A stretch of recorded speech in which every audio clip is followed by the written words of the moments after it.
Hola amigos, hoy vamos a hablar de la película El Exorcista. Nunca antes otra película había generado tantas reacciones. Todo el mundo que me conoce sabe que soy una auténtica friki del mundo del cine y sobre todo me encanta el género de terror. Esta es la única película que no consigo ver a solas. Así que chicos, ahí va este tema. La película El Exorcista fue dirigida en 1973 por William Friedkin. El guión y la producción corrió a cargo de William Peter Blatty, basándose en su misma novela del mismo nombre, El Exorcista. Narraba la historia de un niño que en 1949 fue poseído por una entidad diabólica.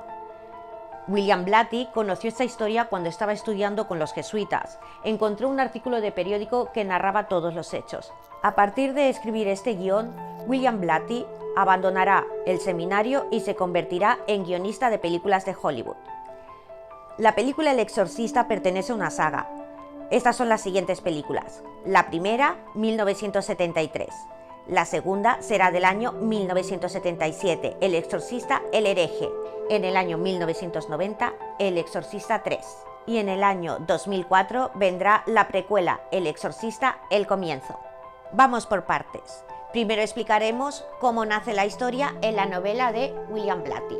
En 1949, un niño llamado Robert Mannheim, que vive en Mount Rainier, en Maryland, empieza a sufrir una grave gripe. Tiene que ser hospitalizado, puesto que en esa época sabemos que era una verdadera plaga esta enfermedad.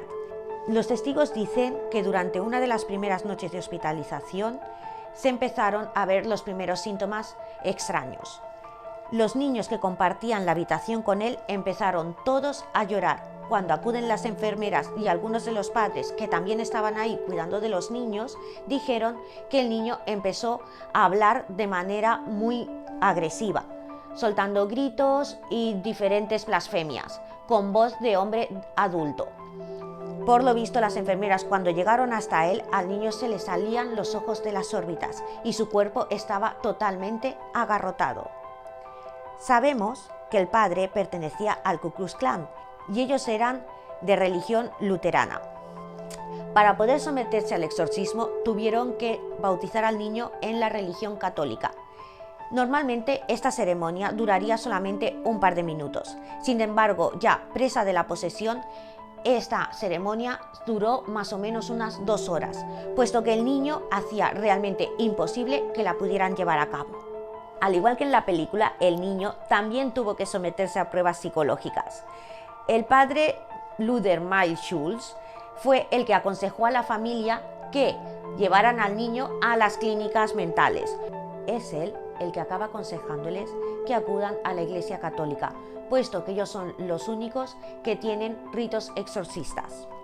Y es aquí cuando entra también el fenómeno de la Ouija. Todos los fans sabemos que la historia dice que el niño jugaba con la Ouija al hablar con su tía Harriet, que había muerto anteriormente. Esto no es así.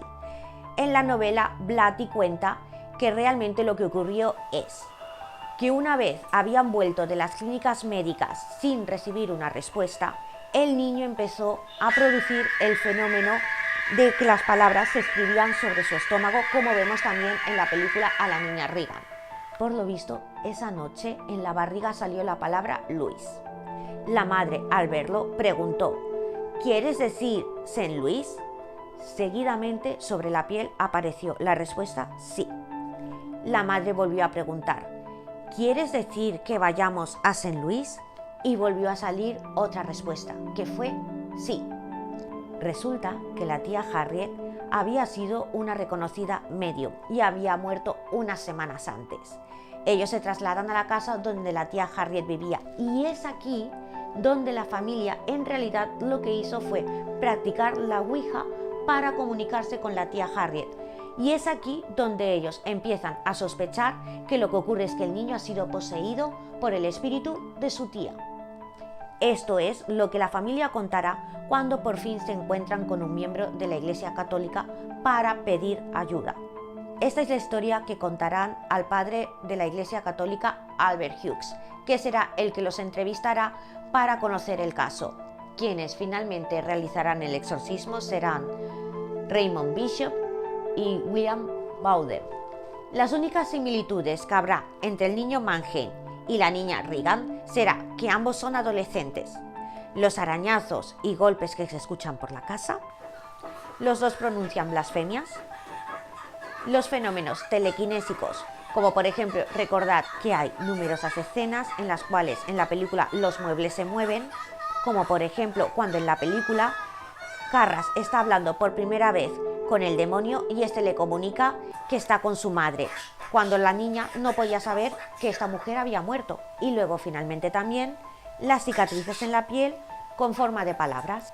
Y ahora vamos a narrar los numerosos hechos siniestros que hacen que todo el personal del equipo esté sumamente asustado. Ellos solicitan que por favor, debido a los hechos que están ocurriendo, se pueda exorcizar el plató de grabación. Pero el asesor de la película, que pertenecía a la Iglesia Católica, Thomas Birmingham, no encontraba motivos que verificaran nada maligno. Sin embargo, accede a bendecir los platós. ¿Y qué es lo que pasó? Pocos días más tarde, toda su residencia de jesuitas ardió por completo. ¿Y cuáles son los hechos que llevó a crear toda esta historia de la maldición detrás de la película? Max von Sydow, el actor que da vida al padre Merrin, cuando está trasladándose para empezar con el rodaje, le avisan de que su hermano ha muerto prematuramente en Suecia, causa totalmente desconocida. También el abuelo de Linda Blair, la niña Regan, al poco tiempo de comenzar el rodaje, enferma y también muere. La actriz que da vida a la madre del padre Carras también muere al poco de rodar sus escenas. El hijo del actor Jason Miller, el padre Carras, también sufre un extraño accidente. Por lo visto, cuando estaba paseando por una playa, de la nada aparece una moto que lo arrolla. En muchos casos se ha dicho que este niño murió, pero no es verdad. Cierto es que estuvo muy grave, ingresado en la UCI. Es muy probable que cayera en un coma. Lo que sí sabemos es que finalmente este niño sobrevivió. Y para los que somos fans, la muerte más famosa, la del actor Jack McGowan, quien da vida en la ficción al director Burke Dennings. Sabemos que una semana más tarde de rodar sus escenas cayó enfermo de una gripe y muere de un fulminante ataque al corazón. Y otra muerte inexplicable es la del vigilante del set de grabación. Es hallado muerto en los platós, tiroteado, y nunca se halló a los culpables. Y el plató, que era la habitación de la niña Regan, recordad que en la película hay numerosas escenas dentro de esta habitación en la cual vemos cómo los actores están envueltos en una atmósfera totalmente gélida y soltando vaho por la boca. Pues resulta que todo este set era en realidad una cámara frigorífica que inexplicablemente ardió por completo. ¿Cómo lo entendemos esto? Cámara frigorífica, incendio, ahí hay algo. Y además, en la reconstrucción de este set de grabación, también hubo un herido. Uno de los obreros se amputó por completo el dedo derecho. Las imágenes de la escena del comienzo de la película, cuando el padre Merrin está en las excavaciones arqueológicas y se encuentra con el demonio Pazuzu saludándole, se rodó en Irak. Inicialmente este rodaje se tenía que haber realizado entre abril y mayo, los meses de primavera, puesto que las temperaturas no serían tan elevadas.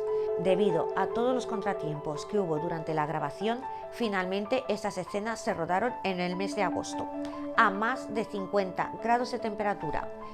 Esto afectó a todo el equipo de grabación, que enfermó de disentería y muchos también por insolación. También sabemos que William Blatty lo pasó muy mal. Y es que Sebastián Darboux da fe de muchas de las cosas que a él le ocurrieron, puesto que se conocieron cuando los dos trabajaban para la misma editorial, Plaza y Janés. Por lo visto, uno de los hechos más siniestros es que su madre muere. Es enterrada con una cadenita de la cual colgaba un crucifijo. Inexplicablemente, este crucifijo apareció semanas más tarde del entierro en la casa de William. También sabemos que su secretaria enfermó de repente, no se sabe la causa. Y además, su compañera de piso inexplicablemente un día enloqueció solo ha trascendido que después de un ataque severo de nervios tuvo que ser ingresada en un psiquiátrico. Y la última muerte que hubo dentro del equipo fue que la esposa del ayudante de producción dio a luz un niño muerto. Hasta entonces ninguna película había generado tanta agresividad y tantos hechos violentos como esta película. Hasta 1973 nunca se había tratado el tema del demonio de esta manera, tan vívida. Hoy en día, en el año 2019, ya lo hemos visto todo en el cine, pero en aquella época no, era como pisar un mundo nuevo. Ya sabemos todos la psicosis que creó la proyección de esta película en los cines.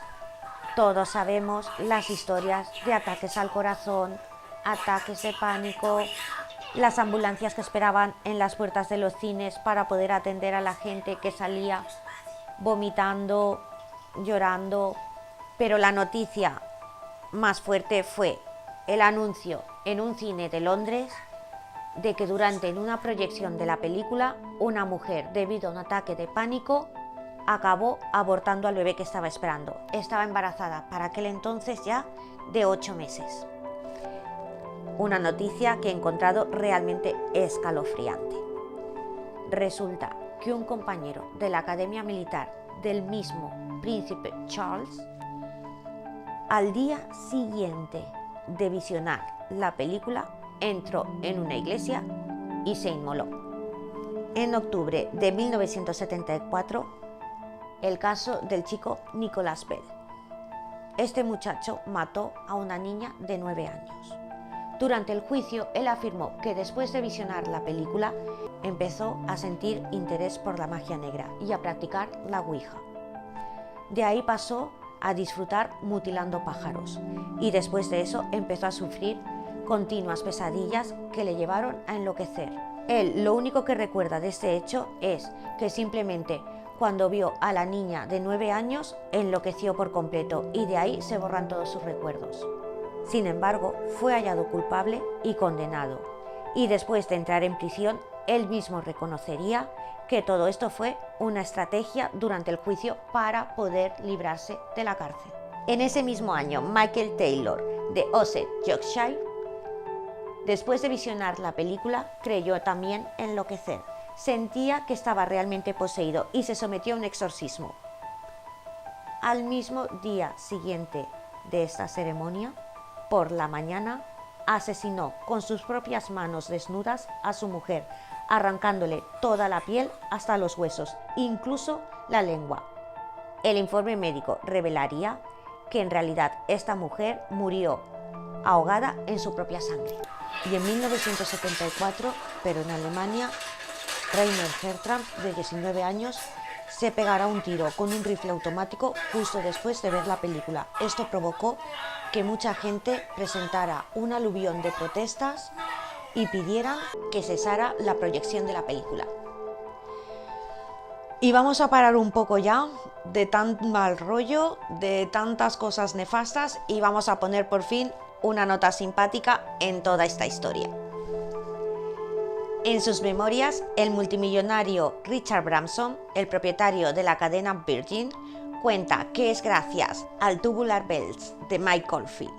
Cuando Branson todavía lo único que tenía era una pequeña tienda de discos e instrumentos de música en Londres, un día le llama Mike Oldfield para pedirle poder grabar 20.000 maquetas. Le da también una lista de todos los instrumentos que él quería y por último le pide que por favor consiga unas campanas tubulares. Richard Branson le dice que no sabe qué es eso, que lo único que sabe es que cuestan 20 libras y que espera que por favor sea una buena idea. Pues esta idea acabó vendiendo 14 millones de copias. Y es que William Friedkin estaba en Londres intentando encontrar quién se encargara de la banda sonora. Por lo visto, escuchó esta canción e inmediatamente supo que quería incluirla en su película El Exorcista. Y en cuanto a la segunda parte, El Exorcista, el hereje, no he encontrado ninguna reseña importante. Sin embargo, con El Exorcista 3 ya hemos encontrado algunas reseñas que vamos a comentar. Esta película se basa 100% en un guión escrito por William Peter Blatty, que se basa también en su novela titulada Legión.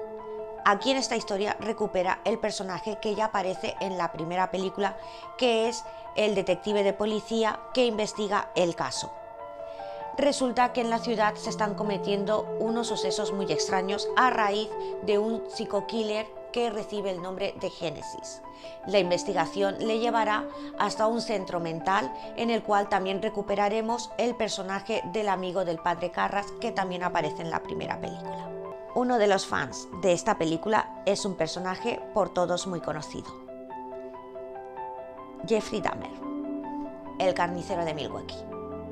Por lo visto era un fan de esta película y la veía una y otra vez y estaba totalmente obsesionado con ella. Ya sabéis que este chico lo que hacía era frecuentar ambientes gays, conocía chicos especialmente de raza negra y se los llevaba con él a su casa. Por lo visto allí él se encargaba de darles de beber y mezclaba en estas bebidas droga. Se sentaba con ellos a ver siempre esta película y esperaba a que estas drogas hicieran efecto. Una vez desmayados los descuartizaba y así satisfacía sus ansias caníbales. Y también el chico Danny Rolling asesinará pocos días después de ver la película a 5 de sus compañeros de universidad en Gainesville, Florida. Una vez detenido, dirá que se guiaba a través de su alter ego, Géminis, el mismo psico-killer de la película. Y pasamos ya a la película que es la precuela del año 2004. Lo único siniestro más o menos reseñable será que el director de la película inicial, John Frankenheimer, tuvo que abandonar el rodaje y al mes morirá de causas naturales. De todas maneras, ya era un hombre bastante mayor. Lo que hace siniestra esta historia es que la película del año 1973, antes de ser presentado el proyecto a William Friedkin, se le había presentado a este mismo hombre, el cual rechazó el proyecto.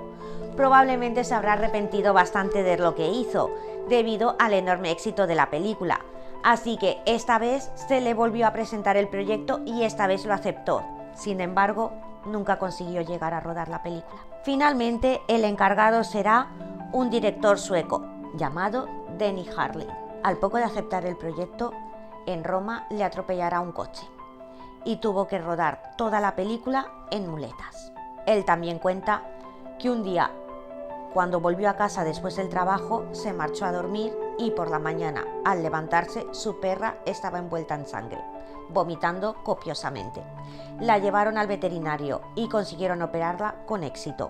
Sin embargo, nunca llegaron a encontrar la causa. Sin embargo, la sombra de la maldición del exorcista también se cierne sobre el mundo del teatro. En el año 1975, justo un año después de exhibirse la película, se quiso hacer la primera obra de teatro en Londres. La exhibición el día del estreno fue un total éxito. María Aure, su protagonista, fue alabada por todos los críticos como una representación totalmente magistral. Su director, totalmente emocionado por el éxito, se dirigió a su casa para despertarla con todos los artículos de periódico alabándola. Tristemente, la encontró muerta en su cama, envuelta en vómitos de sangre. La explicación fue muerte natural, pero yo lo dejo ahí.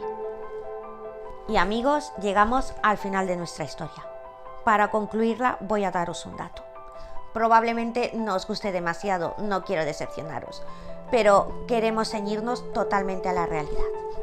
En el año 2017, William Friedkin fue el artista invitado por el Festival de Sitges. Evidentemente, en este festival, todos los que lo conocéis sabéis que hay una rueda de prensa y también un coloquio en el cual pueden interactuar los espectadores. Todas las preguntas, evidentemente, que iban dirigidas sobre la película del Exorcista, trataban sobre esta leyenda de sucesos extraños, maldiciones. Incluso se llegó a preguntar por Linda Blair, si era verdad todo lo que se cuenta de ella, que si se volvió loca, que si realmente estuvo poseída, que si es una persona problemática, a lo cual él se enfadó bastante. Y lo digo porque mi propia hermana estaba allí como espectadora y me lo ha contado en primera persona. Muy molesto con todos estos comentarios y la mala publicidad que se hizo, Él afirma que Linda Blair es una persona totalmente normal, de hecho una chica sumamente inteligente y que hoy tiene muchos negocios de éxito. También se molestó bastante con el hecho de todas las preguntas sobre las maldiciones y sucesos extraños. El presupuesto de la Wagner para la película inicialmente era de 4 millones de dólares. Con todos los contratiempos que hubo durante el rodaje, al finalizarlo se habían gastado 10 millones. Probablemente para poder justificar todo esto, William Friedkin, en una entrevista facilitada a Newsweek, dijo que debido a causas sobrenaturales que estaban atacando a las personas en el set de rodaje, se estaban produciendo muchos retrasos. Pudo comprobar ahí que este tipo de comentarios eran la mejor publicidad para la película, no solamente una respuesta que pudiera satisfacer a los productores de la película. Sin embargo, hoy él mismo se arrepiente de todo lo que dijo. Niega absolutamente cualquier causa sobrenatural en la película, admitiendo que en un rodaje muy largo siempre pueden haber contratiempos. Amigos, sigo siendo la misma persona de siempre. Me encanta el cine de terror. Me encanta la leyenda de esta película y yo voy a seguir creyendo que las casualidades a veces también pueden ser causalidades. ¿Qué es lo que hay detrás de ellas? No se sabe. Y para despedir este vídeo os voy a dejar con una frase del propio William Friedkin, al ser preguntado por toda esa violencia generada después de la proyección de la película.